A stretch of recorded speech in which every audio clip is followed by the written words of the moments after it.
Bodies are really piling up at Strickfield High as summer school is becoming more of a summer graveyard. But things are about to come to a head and we're going to find out. Why is Lillian Johansson's ghost killing everyone? What does she want from beyond the grave, and can she be stopped? What's that? You want to be scared? Come with me.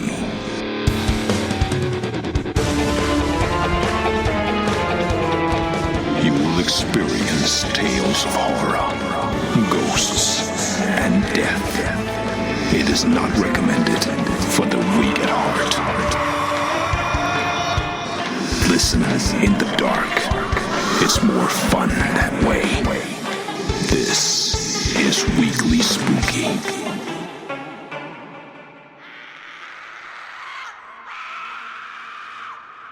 Hello, my spookies. It's Wednesday, and you know what that means. It's time for a little spooky in your weekly. I'm your host and narrator, Enrique Couto, and it's that time, kids. We are about to hear the stunning and thrilling conclusion of Prom Queen Killer. If you haven't heard the other parts, just go on the back catalog. The last 3 episodes of Weekly Spooky were parts 1, 2, and 3. And now, we're gonna leave your jaws on the floor with the final episode. Rob Fields really outdid himself with this one. The village of Strickfield has really started to live and breathe and, of course, die. And this miniseries does not disappoint in any of those categories. So get yourself comfortable. We're about to find out what's really happening at Strickfield High during summer school, and what exactly is Prom Night of the Dead. All of that and so much more. But first, I want to say a humongous thank you to everyone who listens to the program all year long. I love providing fun, spooky, Halloween-like content every single week of the year. In fact, we've almost reached 200 episodes. And we have all kinds of fun bonus shows like Terrifying and True on Mondays, Monthly Spooky at the end of every month, and this Friday, in just 2 days, you can listen to the brand new episode of Cutting Deep into Horror, where I sit down with Sweet and Spooky's Celise, and we talk all about the bizarre horror film from 1981 called Possession. You don't want to miss it. It's creepy, weird, and fun. Keep an eye out for that, and make sure you're subscribed on your favorite podcasting app. And while you're there, why not show us some support in a completely free way by leaving a 5-star rating at Apple Podcasts and Spotify. It really helps us out. But now, my spookies, it's time for the thrilling conclusion, right after these quick words from our sponsors.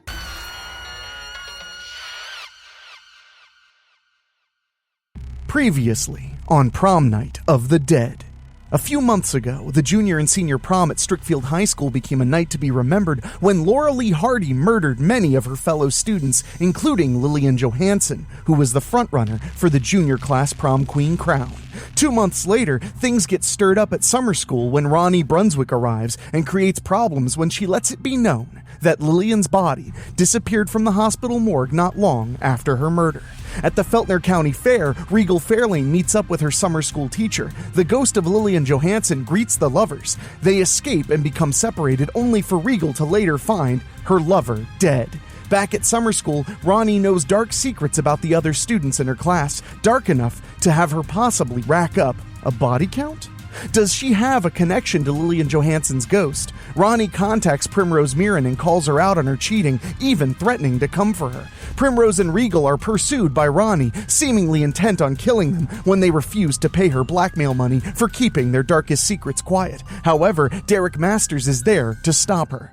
Primrose, fearing for the safety of her parents if her attacker, possibly Ronnie, would return for her, leaves her gated community. Not long after, she finds Regal's dead body in an alley. Primrose is again confronted by the ghost of Lillian Johansson. Too scared and exhausted to run away, Primrose is killed by the ghost. Just what are Lillian Johansson's motives from beyond the grave? And now, the conclusion to Prom Night of the Dead by Rob Fields. Final week, Thursday afternoon. Ronnie Brunswick and Derek Masters were working around the barn. Ronnie wasn't sure if she really wanted to trade a life of selling drugs for an honest job after all. She never knew working on a farm could be so hard. Several times, she wanted to just drop what she was doing and walk away. She knew she made way better money selling drugs alone than the generous offer Derek's father made her when he hired her. Ronnie never had anyone care about her the way Derek did. She knew she cared for him deeply too. These reasons would ultimately keep her on the farm, where she would try to make an honest life, if not for herself, then for Derek. Also, she had only one more day of Principal Matthew Van Diest's classes, the final hurdle to staying out of prison. She had passed government and knew she would pass economics. She would really graduate high school with Derek and have her new life with him. Ronnie shrieked when her smartphone rang in the bib of her overalls, snapping her out of her thoughts. She pulled it out and saw Primrose Mirren on her caller ID. "What?" she snapped. "Rhonda Brunswick? This is Devin Decker, the drama teacher from Strickfield High. And you're calling me on Primrose Mirren's cell phone because..." Primrose came to me 2 days ago and said someone was chasing her. As it turned out, she disappeared from her house. Her parents called me and asked if I'd seen her, since I was the last one to see her before she disappeared.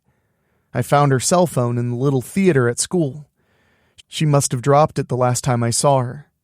She didn't have a password set, so I looked through her recent calls. You were the last one she talked to. "And you're thinking I know where she is?" Ronnie translated. "Sorry, I ain't seen Primrose nowhere. She ain't even been coming to school the last few days." "Well, I'm going to call some others to come and help look for Primrose. Maybe you could come and help look too." Suddenly, it sounded as if the phone was pulled away. "I'm sorry, you can't be here. No, get away. No, stop. What are you doing? Stop." There were some loud noises. "No!" Suddenly, the call ended. Ronnie quickly told Derek what had happened. From there, they dropped what they were doing and jumped into Derek's pickup truck to race to Strickfield High School. Randy Ullery and Cameron Johansson pulled in at Strickfield High and parked.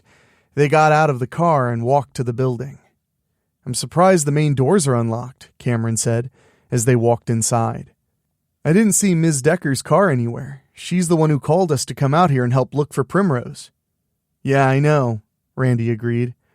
"Let's go see if Ms. Decker is in the little theater." Just then, they heard noises coming from the gymnasium and walked to the 2 double sets of doors there. It sounded like music was being played inside. Randy and Cameron pulled on the doors to find they were locked. "Ms. Decker, you in there?" Randy called out. No response. Just then, Randy turned to see Cameron had picked up a trash can and was breaking the glass to access a fire axe. "What are you doing?" "You never know." Cameron lowered the can and handed the axe to him. "Anyway, they'll think Ronnie Brunswick did it." Randy accepted the axe and worked one of the gymnasium doors open with it. Cameron held the door open before following Randy inside. They both gasped at what they saw. "Oh my God!" Cameron choked. "Jesus!" Randy uttered with equal horror. Suddenly, the ghost of Lillian Johansson was blocking the gymnasium doors. "I'm so happy you two finally arrived." "Do something, Randy!" Cameron cried. Then the ghost reached out and snatched the axe away from him. When they stepped back, Lillian laughed. "It's time you two got ready. The other guests will be here soon." Derek and Ronnie entered the high school through the main doors. Derek had a baseball bat, and Ronnie had a tire iron. "Nobody's here," Ronnie observed. "And why are them doors unlocked?" "Probably how whoever got Ms. Decker got in," Derek guessed. Then Ronnie raised her finger. "You hearing that?" Derek listened. "Sounds like it's coming from the gym." They moved to the telltale doors. Ronnie grabbed one of the handles and was careful in opening it. She went in first. Derek followed close behind. They both gasped in utter horror at the appalling sight now before them. Ronnie looked at Derek. What the fucking motherfucking fuck? Derek shook his head quickly. I don't believe what I'm seeing either, Ronnie. The gymnasium resembled a school dance. A stage was set up with a banner over it that had Strickfield High School Prom across it in runny, blood-red lettering. Across from the stage was the DJ station, with a vinyl record playing over the speakers. Tables and chairs were set up around the walls, with refreshments tables placed at different points. Several dead, rotting corpses were seated at their tables. More corpses were on the dance floor, propped up to resemble couples dancing. Another corpse was at the DJ station. All of them were dressed formally for this event. But it was what was on the stage itself that had truly horrified Ronnie and Derek. Several of their former classmates were on it, and they were also dressed up. Like the other bodies, they were also quite dead. All of the female bodies were formally clad in prom dresses. Their male dates were wearing tuxedos and were positioned and propped up to stand directly behind them. Clearly they were made up to look like the prom queen's court. Jesus fuck! Lillian Johansson! Ronnie choked. Lillian Johansson was indeed sitting at the center of her court, on a throne. Though she had been dead for far longer than the others on stage, she still looked amazingly preserved, with absolutely no signs of decay or blemishes whatsoever. Even Lillian's dress looked the same as it was before her murder. From left to right, the first seat was Cameron Johansson, with Bill Baxter behind her. The second seat was Regal Fairlane, with Austin Zachary behind her. The center seat, the throne, had Lillian Johansson sitting in it, with Randy Ullery behind her. The fourth seat had Primrose Mirren, with Samuel Wormton behind her. Only the fifth and final seat was empty, with no male companion standing behind it. At the center of the stage was a microphone. Next to it was a stand where a crown rested. Leaning on the stand was a long scepter with a sash hanging on it. The sash read, Strickfield High School Prom Queen, also in runny, blood-red lettering. We gotta call the police, Ronnie, Derek said. Suddenly, the music stopped. Then the lovers heard the sounds of horrible, evil laughter and turned to see the glowing, ghostly form of Lillian Johansson blocking the gymnasium doors. I'm so happy you could join my prom, the ghost said. You need to get gussied up and join my court on stage. The final place is reserved, just for the two of you. Ronnie raised the tire iron. Get fucked! She cried out as she felt a sharp pain in the back of her neck. Suddenly Ronnie was quite sleepy and sank to her knees fast. And then blackness enfolded her.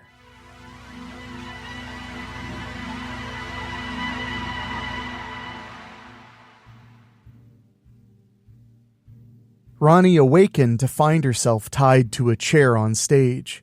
Another slow song was playing. She looked down to see she was now clad in formal prom attire herself. She also felt her face had been touched up with makeup. She looked up to see Derek dressed in a tuxedo and secured to her chair as her prom date. The ghost of Lillian Johansson approached the stage and stood in front of it. She clapped her hands in front of her.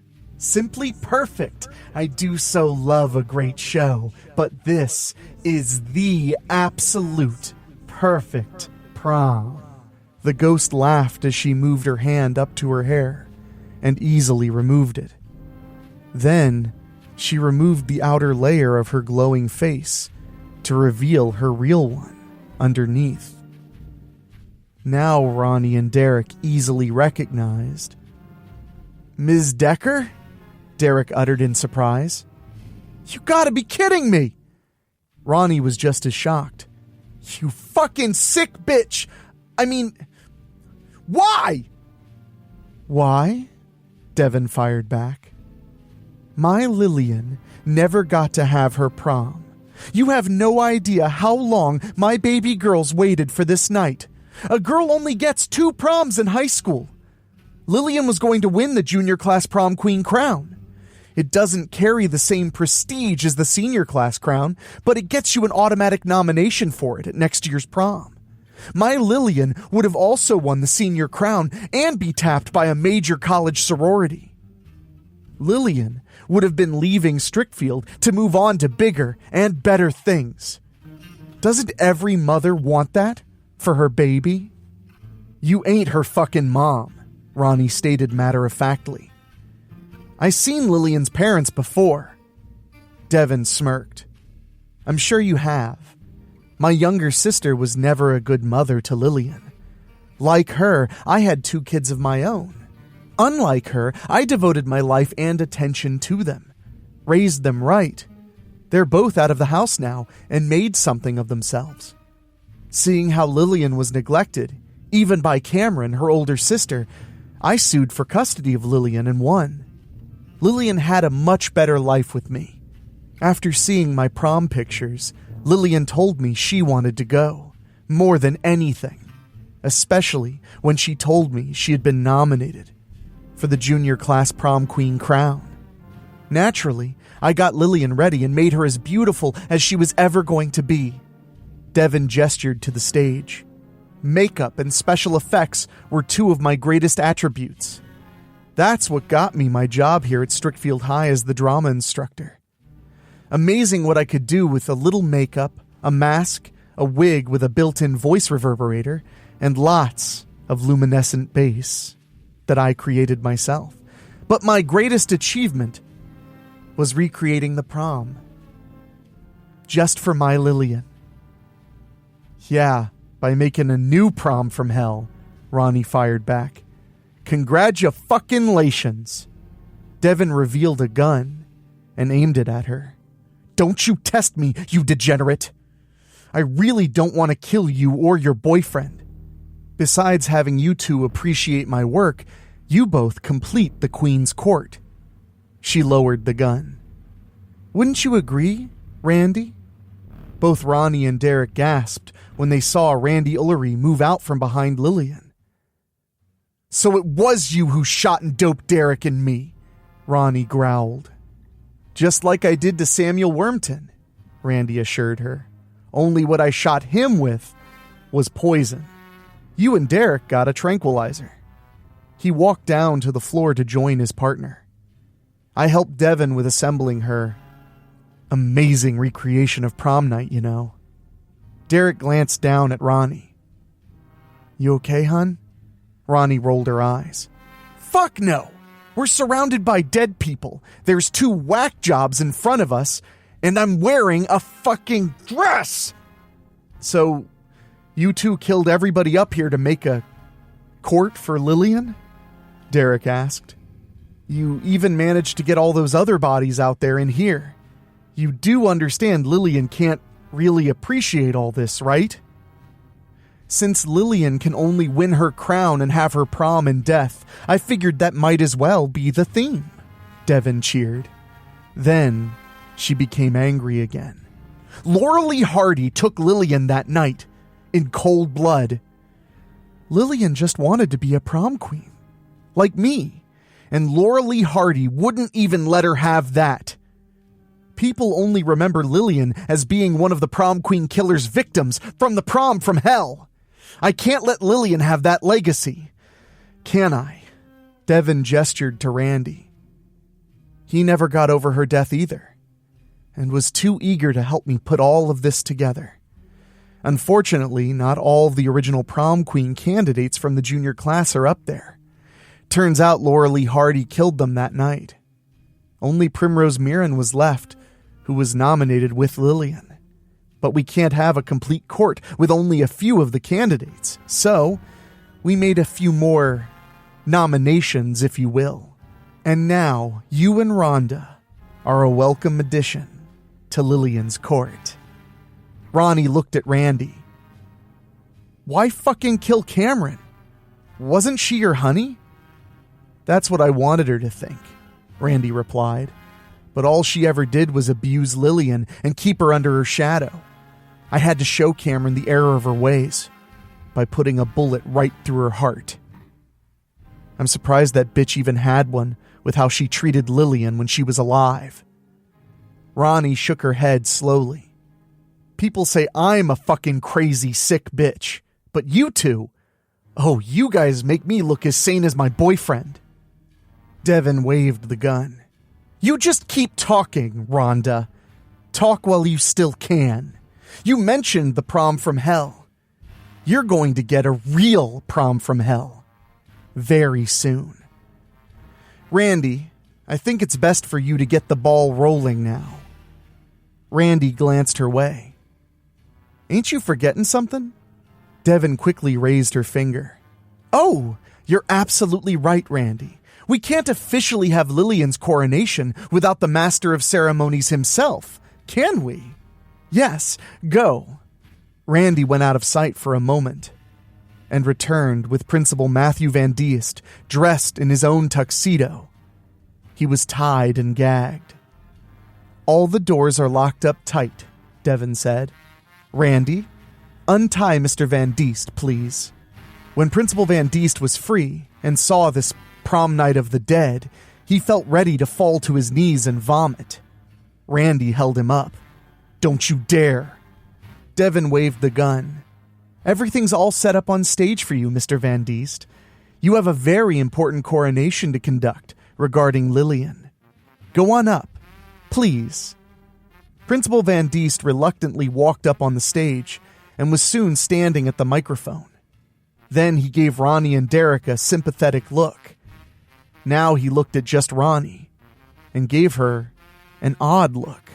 Really, Van Diest? You gotta stare at my fucking tits right now? Ronnie yelled. Face front, Mr. Van Diest, Devin snapped. Principal Van Diest was scared as hell, but he cleared his throat and began reciting his yearly speech for crowning the prom queen. However, he knew something that both Devin and Randy didn't. Ronnie was cutting through the zip tie that bound her wrists with a switchblade. When Ronnie was being dressed for prom, she was never thoroughly searched. She had 2 switchblades cleverly concealed inside her spiked leather cufflets. Ronnie only gave Principal Van Diest a hard time to keep him from accidentally giving her away. When Ronnie finished cutting through and breaking her zip tie, she worked on cutting Derek's. When he was free, the lovers looked at one another and knew they were going to make their last stand, here and now. They looked ahead and shot forward. Fuck you! Ronnie screamed, interrupting Van Diest's crucial moment when he was about to name Lillian Johansson, the prom queen. No! Devin shouted in surprise. Ronnie and Derek leaped off the stage. Ronnie's shoes dropped off her feet before she punched Devin on her landing.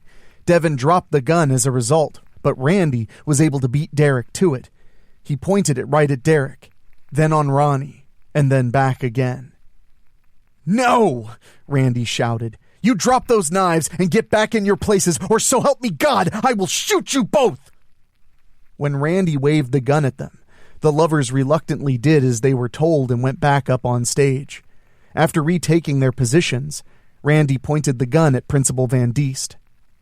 Finish the ceremony, please. Principal Van Diest was about to resume when he saw Randy pull a large gasoline can out from under one of the refreshments tables. Randy removed the cap and started sloshing the gasoline around. Once Lillian's crowned prom queen, and I'm back on stage, then we'll truly have the prom from hell, and you 3 get to be a part of it. And then, suddenly, a gunshot was heard. A moment later, Randy fell over. The 3 survivors on stage saw the bullet hole in the side of Randy's head. Then they saw that Devin had a second gun.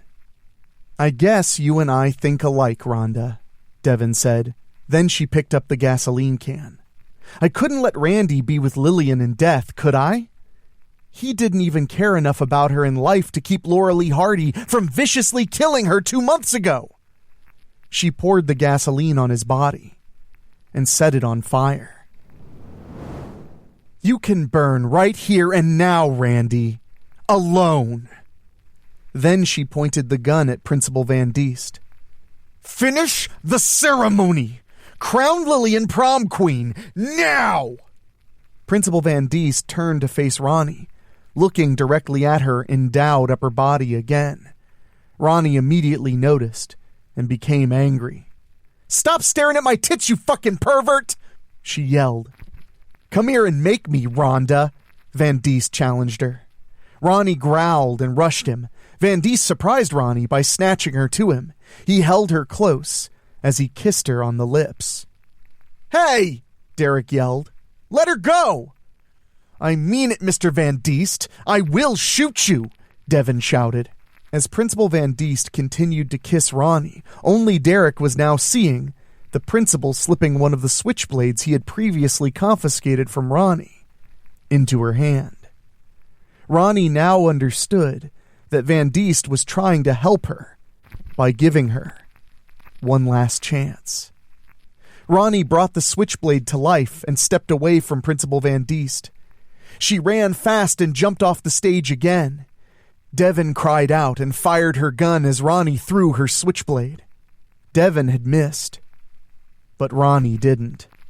The blade sunk deep into Devin's head, making her stagger before she dropped the gun and fell.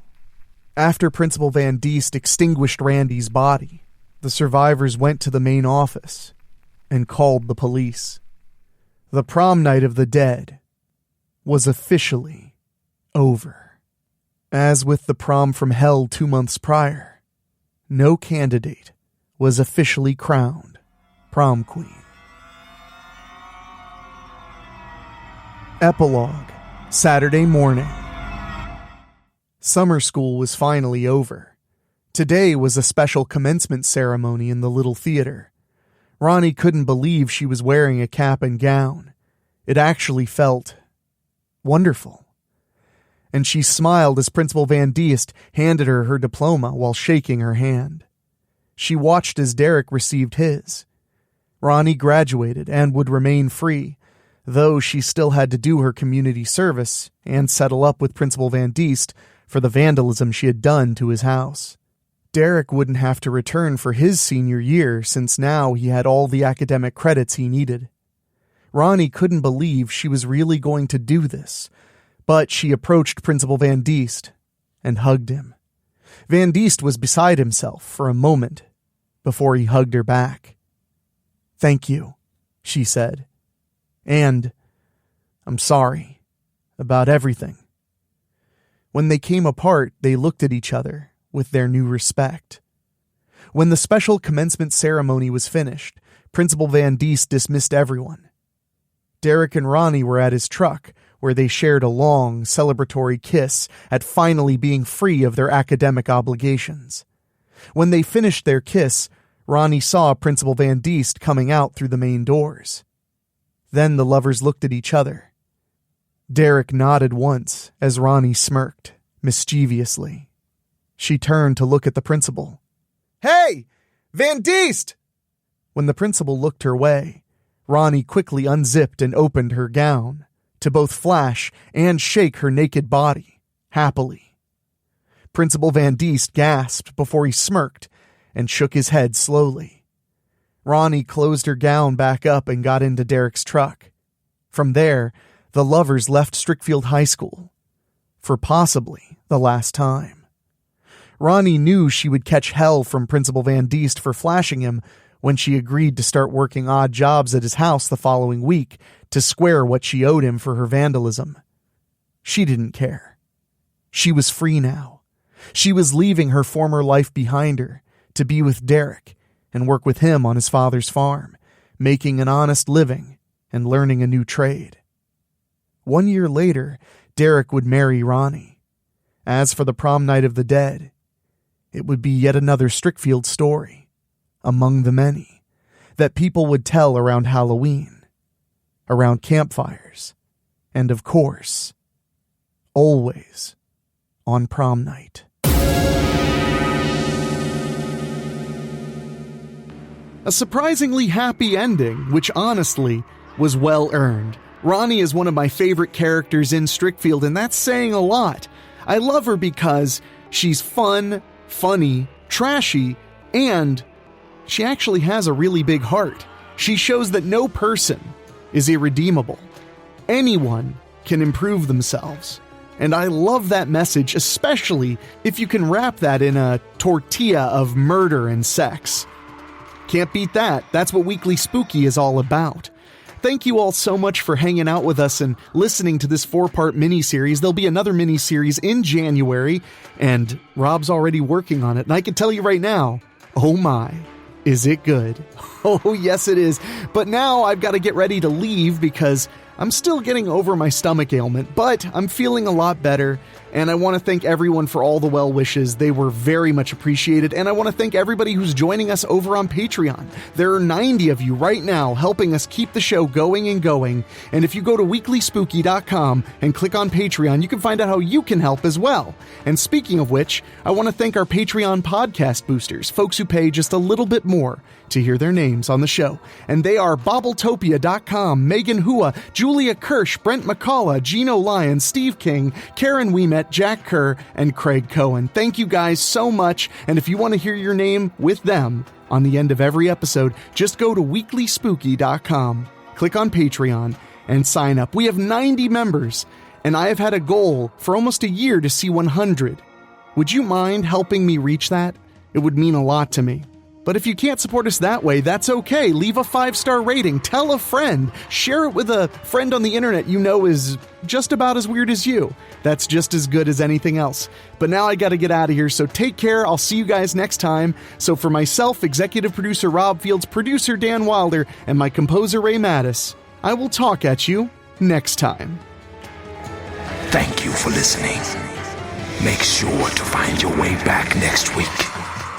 But for now, you are safe. Trust me.